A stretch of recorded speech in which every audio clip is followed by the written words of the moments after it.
How to turn on or turn off text messages vibration on Samsung Galaxy S26 Ultra. Let's start the video. First of all, go to App Library. Here click on Messages app and click on this profile icon. After click on this profile icon, scroll down and click on Messages settings. After click on Messages settings, you will see second option is notifications. Click on notifications. Scroll down and click on notification categories.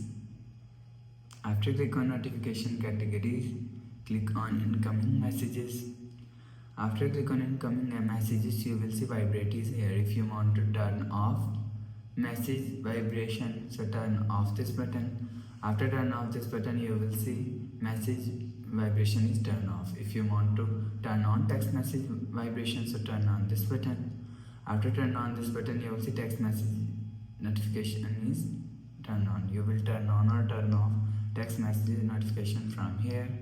After the process, go back to home screen. So that's how you can turn on or turn off text message vibration on Samsung Galaxy S26 Ultra. If you like the video, please subscribe. Thanks for watching.